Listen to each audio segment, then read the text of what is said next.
Thank you once again to everyone joining early. We will be getting started at 4:15 Eastern Standard Time. And thank you again to everyone watching on our live stream. Larry, how are you? I'm well, thanks, Barrett. And yourself?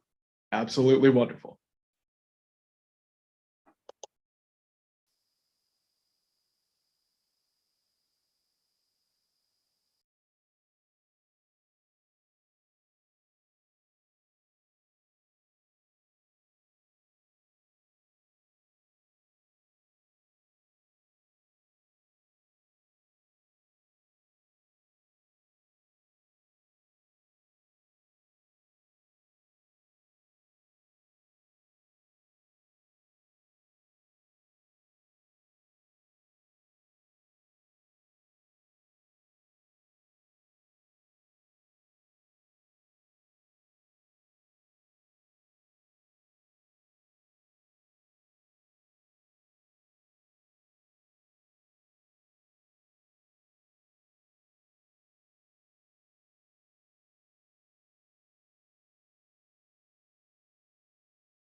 Thank you once again for everyone joining us early. We will be getting started in approximately 8 minutes at 4:15 Eastern Standard Time. Thank you.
Thank you once again to those of you joining us early. We will be getting started in approximately 5 minutes.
Larry, will Peter and/or Greg be joining us?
Hello, Greg. Welcome in. Hey, Brett. Everyone that joined early, thank you very much for doing so. We'll be getting started in just about a minute. No problem.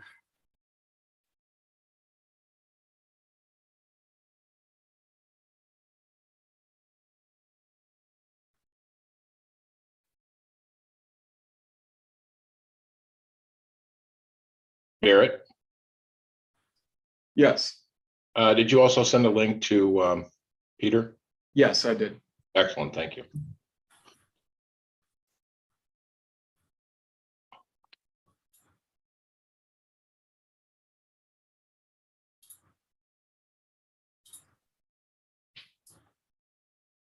Would you like to go ahead and get started or give Peter another minute or two? Why don't we wait, start at 4:16? Sounds like a plan.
Larry, you can let me know when you would like me to go ahead and start. I don't see Peter in the attendees list as of yet.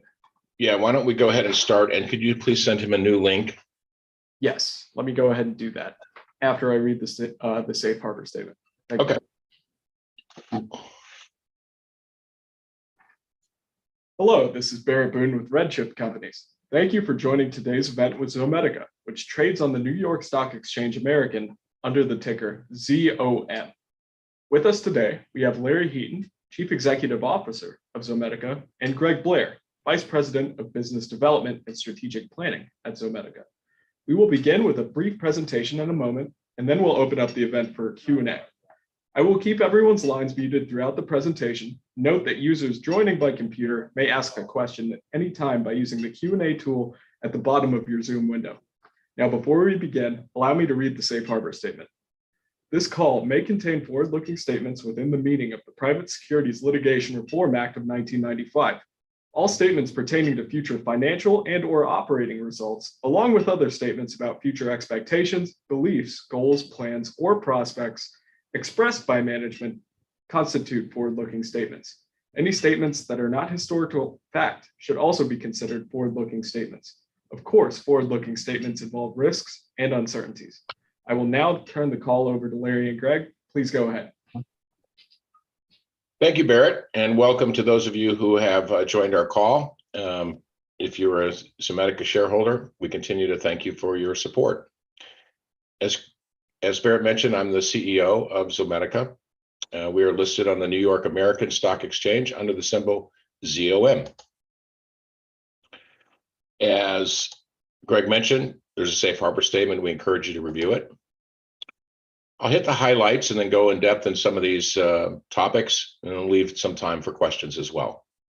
We compete in a very large and growing animal health market that is resistant to economic downturn.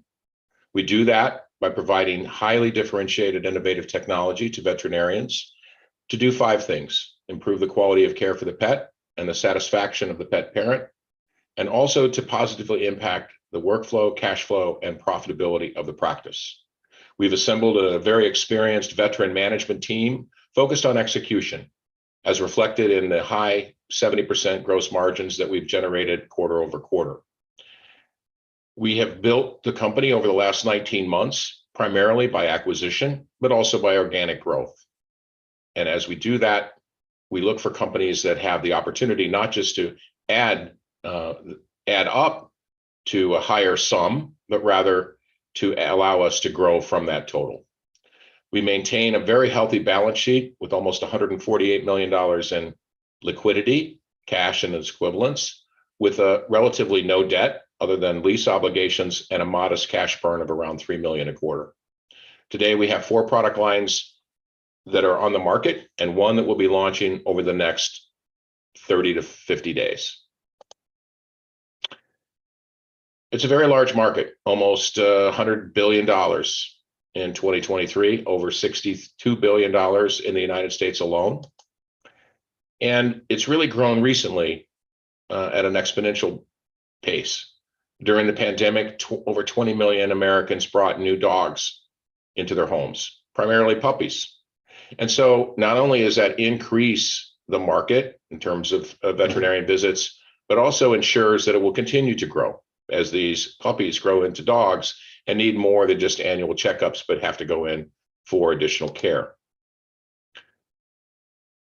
And pets today are part of the family. In fact, there's a lot of things, as it turns out, that people would give up before they would not take their sick or injured pet to the vet. And so what you have is a large and growing market that has legs, will continue to grow, and is recession resistant. All these are very good for our business and good for investors in animal health. And yet they present some challenges to veterinarians. For context, it wasn't that many years ago when you bought your heartworm and your flea and tick medicine, in fact, any medicine that was needed for the dog or fancy food or what have you, you bought that from the vet and they made money on it. And now they don't, because you get it from Chewy and Amazon and Petco and pet.com. This left a gap in terms of income for veterinarians that they need to fill. Then comes the pandemic. Many of them closed down, then they open back up, and the staff, some return, but many don't. And so now they're competing for staff, because that is the number one issue that veterinarians face today, is a shortage of staff to extend hours and to even maintain existing hours. And yet now they're competing with McDonald's down the road that's going to pay $18 an hour when they're used to paying their techs $12. And remember, they have a gap in revenue and income that they're dealing with as well. Many of them have given up. 40% of vets have sold their practices to corporate groups. That's good for us because they like to talk business and we have a very significant impact on the business. But if you're an independent rep and you want to stay independent, you have to do more than that which you really love to do, which is to take care of pets and satisfy their parents, but you also have to focus on your business. And this is where Zomedica comes in.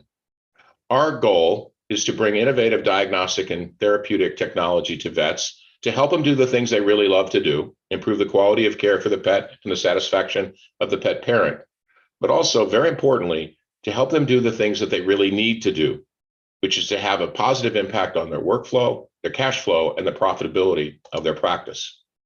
To do that, we've assembled a veteran team. I'll point out the 3 in the middle, as these 3 people used to run standalone companies. Adrian Locke was the founding CEO of PulseVet. He now runs sales for Zomedica as we acquired PulseVet. Bill Campbell was the founding CEO of Revo. He now runs imaging for us as we prepare to launch the TrueView microscope. And Nicole Westfall was the head of marketing at Assisi, and she brought her entire team over as we acquired the assets of Assisi Animal Health. The point that I'm making here is that these all reflect people who had companies that were at an inflection point. PulseVet was looking to get into the small animal market. Revo was looking to get on the market, and Assisi was looking to get profitable. And they found that a daunting task, especially in today's economic climate, when they were constrained for capital. And that's where Zomedica came in, and they've made a home here now to see their legacy through to fruition. As I mentioned, we made a number of acquisitions. In each of these acquisitions, what we have focused on is the cumulative annual total addressable market, because we believe that recurring revenue is the way to consistent success for the company. And so all of our products have a recurring revenue stream. The total addressable market now totals $2.5 billion. While all of our products have a recurring revenue stream, several of them, PulseVet and VetGuardian, also have a capital component, which will add up in terms of a total addressable market to over an additional $1 billion of opportunity. To bring these products to market, we've adopted an omnichannel strategy, meaning that we not only have field sales reps and inside sales reps and veterinarians on call to provide clinical assistance, but we also go through animal health distributors in the US, outside the US as well, and we too transact through Chewy and Amazon and Walmart and the rest. By building this infrastructure and by having a very diverse and wide-ranging marketing strategy, we've now built the infrastructure that we need. It delivers significant economies of scale and provides the opportunity as we move forward for significant leverage, as we can add many more products to the bag without having to add any additional infrastructure or any additional marketing activities. We're merging right now two separate networks of international distributors. One we acquired from Assisi and one we acquired from PulseVet, and we expect to grow on this. Today, about 25% of our revenue is outside the US, 20 to 25%, and the balance is domestic. We see international as a significant area for future growth opportunity. The product portfolio ranges from diagnostic devices, the TRUFORMA diagnostic laboratory equipment, the TRUVIEW digital microscopy platform, and the VetGuardian remote pet monitoring system, and two therapeutic products, the PulseVet and the Assisi Loop. All of these are brought together with our Zomedica web portal, where all of the data or images or monitoring tracings are sent from the device up to the cloud. We keep a copy as we own the data, and then we deliver that data down to whatever browser they may happen to be using. You'll see on the right a screenshot of what a customer might see if they have the TRUFORMA and the VetGuardian installed. They would just simply click on those tiles to get to the data. And then we do a little subtle marketing on the bottom by pointing out that there are additional products that can positively impact their workflow, cash flow, and profitability. We've been doing well with these products. We went from zero revenue in 2020 to over 4 million in 2021 to just shy of 19 million last year. And we're off to a good start in the first quarter of this year. It's split between organic growth and acquired revenue, 11% year over year in the first quarter for organic. The acquired revenue added to it, which means in the first quarter, our sales were up 45% over the first quarter of last year. And it's split between diagnostic and therapeutics revenue. With respect to the specific products, I'll give you just a few highlights. The TRUFORMA is a diagnostic laboratory device that utilizes the bulk acoustic wave technology pioneered by Qorvo and in use in human health medicine for COVID diagnoses. The thing that differentiates it has such a wide dynamic range, meaning it can measure very small things down to the molecule level, almost to zero. No other device in the point of care in animal health can do that. And as a result, we can do assays that no one else can. So the instrument is provided to the clinic at no charge. And then we sell them the cartridges. And the cartridges contains the assays or the tests. Of the assays that we have, 5 of them are completely unique to the TRUFORMA device. The only other way they get these tests done is if they send them out, which means they have to wait for them, maybe a day or maybe longer, and they have to pay a middleman a margin to perform them. With our device, they can do them point of care, they can do them right now, and they keep all of the revenue. The way to expand this business is to expand the installed base, which we're doing on a quarter-by-quarter basis, but also to expand the menu of assays. To that end, in January of this year, we secured the right to develop our own assays with our own R&D team, manufacture those assays and the instruments that run them as well. And we're in about midway through a transition process where we'll be moving the manufacturing and the R&D to Zomedica. The TRUVIEW microscope is unique in 2 ways. One, it provides a truly best-in-class visualization. It incorporates technology that's referred to as liquid lens, which allows for not only a perfect focus on the X and Y axis, but also on the Z axis. When you think of a slide, you have cells on top of cells on top of cells. The liquid lens allows for all of those cells to be in perfect focus, almost a 3D image. Best-in-class visualization, nothing else like it in the animal health space. Probably more important to the veterinarian practice is the fact that it's also the only microscope anywhere that automatically prepares the slide itself. Unlike conventional microscopes where the tech has to put the blood on the slide and then fix it and stain it, wash it, dry it, all of which could take 4, 5, or 10 minutes, depending on how long they have to let it dry. With our device, you simply put the blood on the slide, put the slide in the machine, and walk away. It's about a minute hands-on time. The machine does the rest and will provide that image either on the screen that you see on the microscope or through their any portal that they have access to Zomedica. We expect to launch this this quarter, and we're looking forward to it. We'll provide the instrument at no charge and then charge them for each slide that's processed and an additional charge for any slide that's sent to our pathologist for an opinion or a report within 2 hours. The VetGuardian wireless monitoring system is also unique. It is the only system that allows for no-touch monitoring of pet vital signs. When you think about the fact that 71% of the time that a pet dies in the clinic, it happens in post-surgery recovery, then you know that you got to really focus on that. It's not that vets don't care. They just don't have the staff to sit and watch every single animal after every single surgery. And even if they did, they don't have X-ray vision. But the VetGuardian has thermal imaging, video imaging, and LiDAR sensors for Doppler radar. And so they pick up the pulse, respiration, and heart rate and project that onto whatever screen Zomedica is loaded on. But even then, the techs don't have to watch the screen, because if any of those vital signs go up or down out of range, immediately a text or email is sent to the staff so they can get in there and intervene on behalf of that animal. We exercised our option to acquire this company on May 5th. We expect to close that within the near term. Having launched the product in January, we're very excited about the way this will grow. PulseVet is shockwave therapy. Shockwave therapy is really essentially a sound wave. Now, PulseVet had been spun out of a human health company years ago, and while that company took another 7 years to get on the market, PulseVet was creating a standard of care in equine sports medicine and rehab by pointing out the benefits of using the sound wave therapy. There are lots of clinical studies. It's used in human health. There's many, many applications in equine, but they hadn't yet gotten into the small animal market. The business model here is that we sell the generator for about $30,000, and then each handpiece for $2,000, and that lasts for 50 treatments. And then they send it back and we refurbish it, and we get another $2,000 for the next 50 treatments. But the hand pieces that they used for the equine market, they wouldn't do well with the small animals without sedating the small animals, and nobody wanted to do that.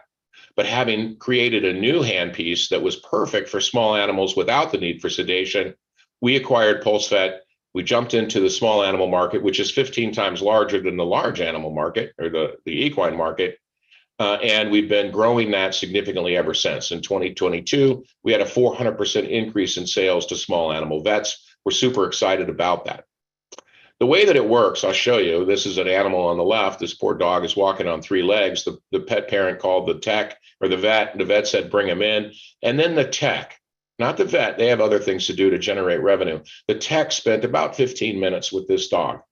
3 minutes of actually delivering the treatment. The rest was getting him in and getting him out. And then what you see 10 days later is the dog is doing fine, walking on all 4 legs. Because what happened when that treatment was delivered is that that sound wave was generated. It was directed to the tissue that needed to be improved.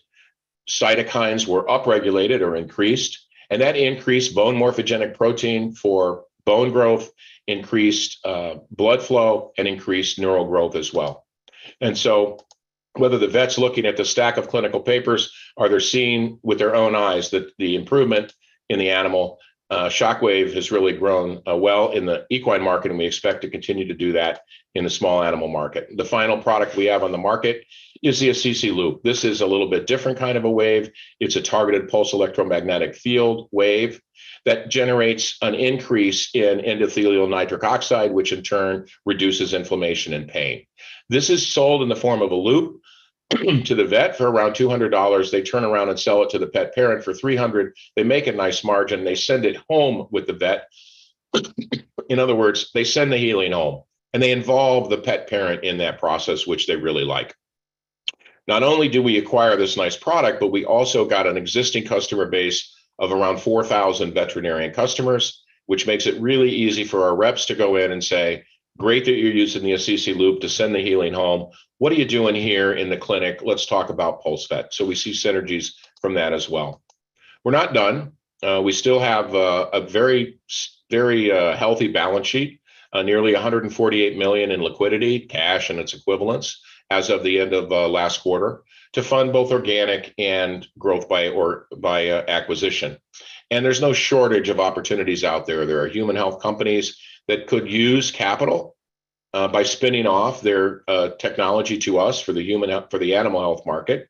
And also there are no shortage of companies that have really good products, but they find the idea of commercializing them in today's economic climate daunting.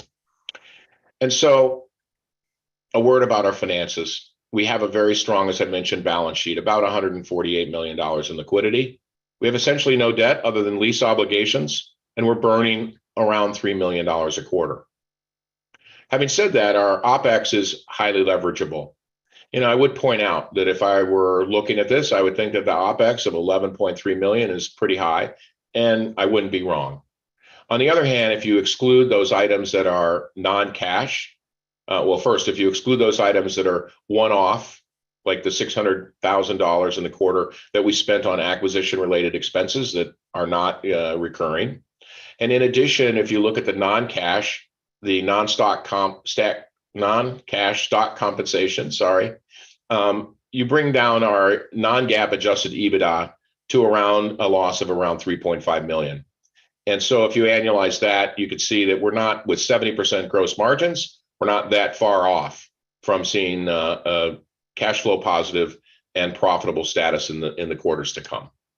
So with that, I would say that at Zomedica, to sum up, you have a veteran management team leading the charge to cash flow positive and profitability by acquiring and growing companies. There are opportunities for additional growth to come in the year and quarters to come.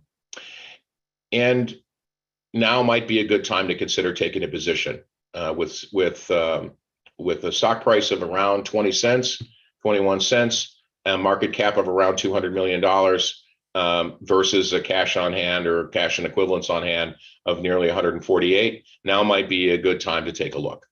And with that, I'd be happy to take any questions that you might have. Sure. We've had a couple of questions submitted, Larry. I'll tee them up for you if that works. Sure.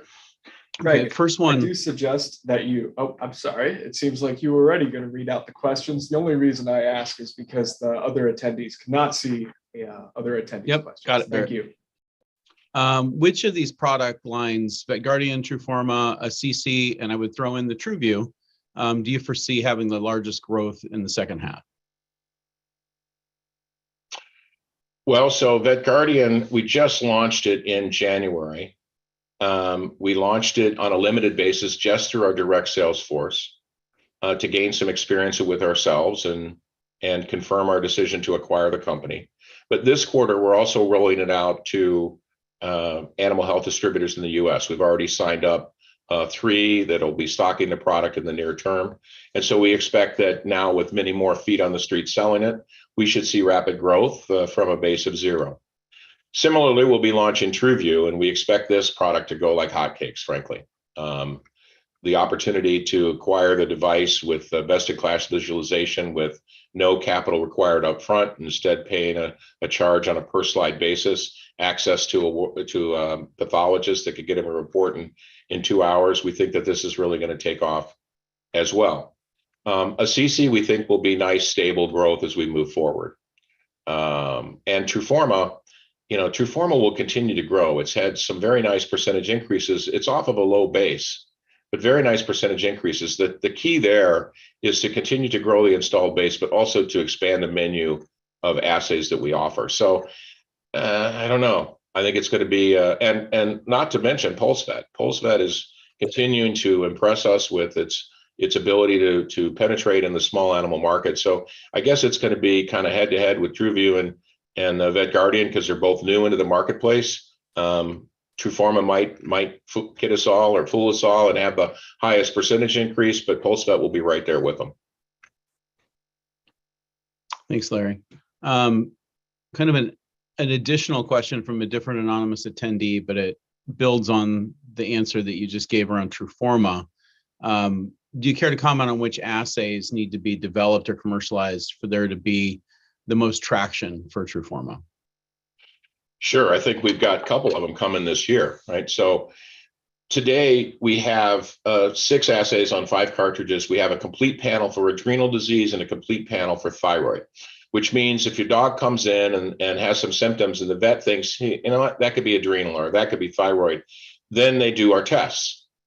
But in the scheme of things, those aren't the most common reasons why you take your dog to the vet or your cat to the vet. What is one of the top 3 most common reasons is that your dog has diarrhea, or is all of a sudden their voiding habits are in the house instead of outside because they can't make it outside. It's one of the top 3 reasons why pet parents bring their pets to the vet. And what the vet looks at there is they say, that could be a non-infectious GI disease, and so we need to test for that. Our GI assays will be coming out later this year. They're the only point of care assays for this condition that'll be available. And so we think just the sheer volume of the prevalence of this condition bodes really well for a rapid adoption. Of course, every time a new assay comes out, it shows up on their Zomedica panel. They can order it seamlessly. We don't really have to do any additional selling. They already have the instrument. So we think that's going to be really good. On the other hand, the equine assay, the first equine assay that we'll be launching is for a condition called equine Cushing's. If a horse gets Cushing's, or PPID as they sometimes call it, and it's not diagnosed, and this is really common in horses that are a little older, 12 years old, maybe as young as 10, but certainly as you get over 12, highly susceptible. If they get Cushing's, it's not caught and treated right away, then they develop laminitis, and then the horse has to get put down. And so the screen for that is endogenous ACTH. We are the only point of care solution for endogenous ACTH.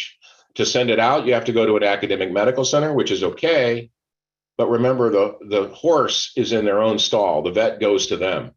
So they don't have the ability to immediately freeze the blood that they draw from the horse and keep it frozen until they can get it to a referral lab. With ours, they don't have to. You get the blood out, you put in the cartridge, you put the cartridge in the machine, and about 10, 15 minutes later, you get a result. So this is our first well patient visit assay.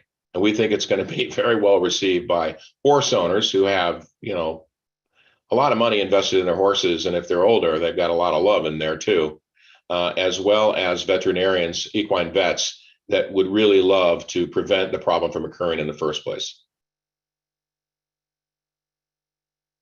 Great. Thank you for that answer. Next question from, it just moved on me. Sorry. Next question from Anthony Harris. When do you see a break-even point or a positive cash flow, if you care to comment on that? Yeah, so if you look at our losses for last year, we posted net loss of $17 million. Of that 17 million, 12 million of that was non-cash stock compensation. And the reason we have that level is because we built a management team over the last 19 months, and we issued stock options to the new leaders so that their incentives would be totally in line and aligned with our shareholders. But doing that has a theoretical cost that we have to book according to GAAP to count it as an expense, even though it doesn't actually cost us any cash. between non-cash stock comp and depreciation and amortization from our acquisitions, that was $12 million of the 17. So that means we had a net cash loss of around $5 million. With 70% gross margins, if we do another 10 million in revenue, we've generated another 7 million in cash. Now, that covers it unless we increase expenses. And for the long haul, we need to increase expenses in R&D, particularly for Truforma, so that as we develop our own assays, and this year we'll have basically double the expense as we pay Corvo to transition us and do our own stuff as well. And so another 10, 11, 12 million in revenue gets us over that threshold. Now, when you look at our revenue, we did a bit more than 6 million in the fourth quarter. We did 5.5 million in the first quarter. If you annualize the fourth quarter, if you annualize that, that's $24 million. That's another 5 million on top of the 19 that we did. And that's with only 3 products. We have 2 more we're launching this year. And we also expect growth in the existing products as well. And so I think people that are looking at, geez, by the end of this year, they ought to get to the point where they're just on the cusp of cash flow break even. And by the time we get into next year, they should be cash flow break even. I'd sign on for that. Profitability will come after that because all of this profitability is GAAP, and it's the way to do it. No issues with it at all, but it's going to take a little while for those non-cash expenses to move off of the P&L. Thank you, Larry. Combining 2 questions here, both focused on the commercial mix. How do trade shows factor into our marketing strategy, and how do we measure, or what return are we getting from trade shows? And then also a question on our plans to expand internationally with a focus on the Middle East. Sure.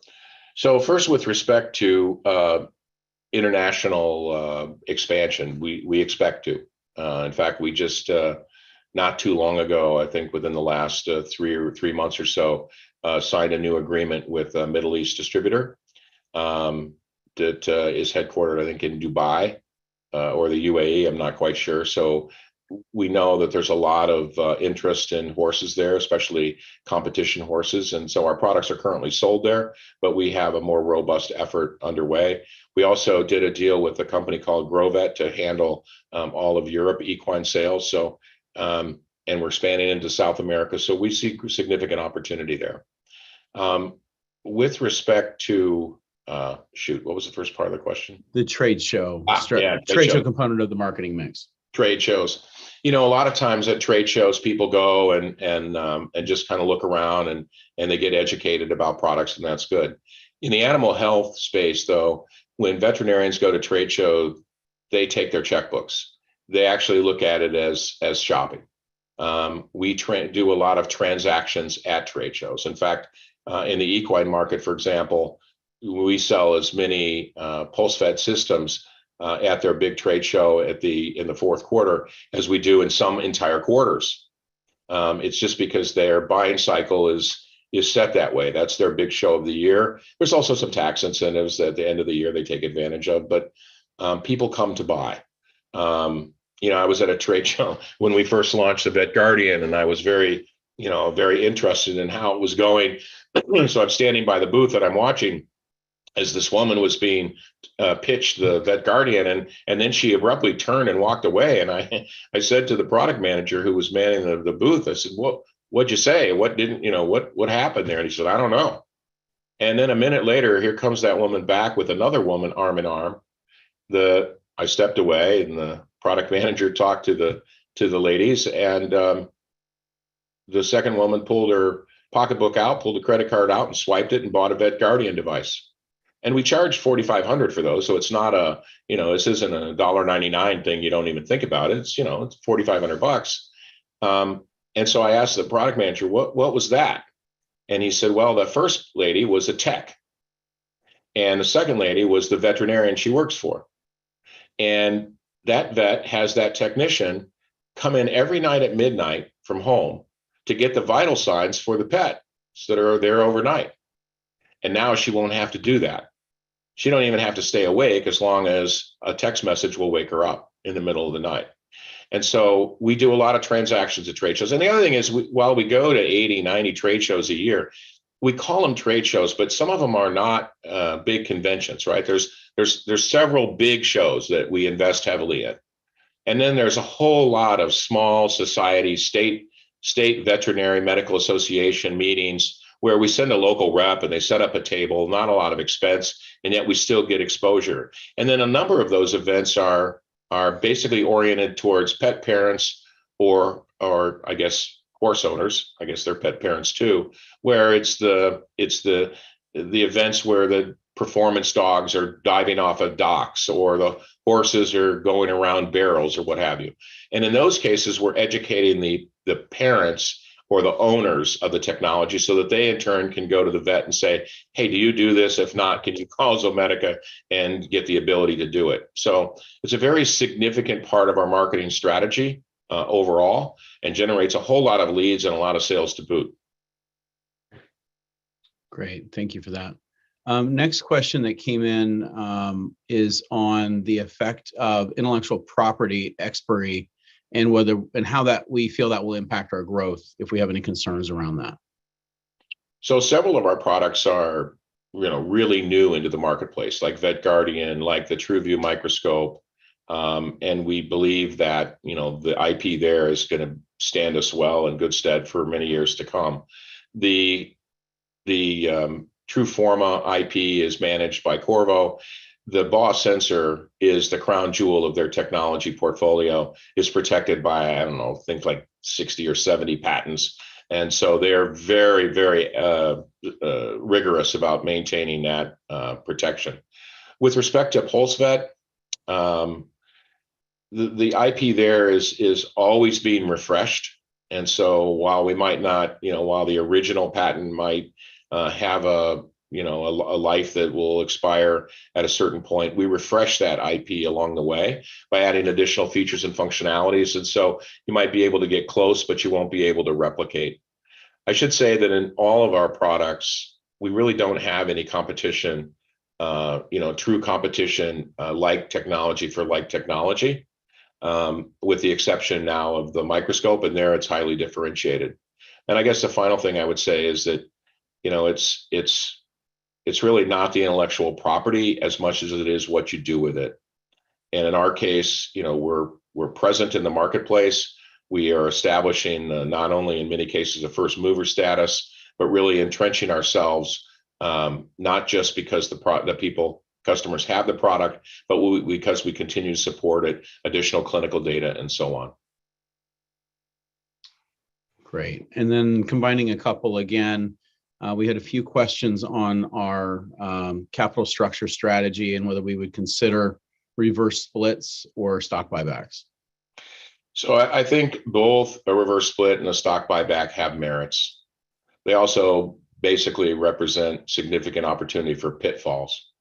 I think a reverse stock split, it's pretty well established by the data that typically a bad result occurs after a reverse stock split. Now, maybe that's because companies that are forced into a reverse stock split, they're forced into it because maybe they're having issues with growing revenue or declining revenue or low margins or what have you. We don't have any of those issues.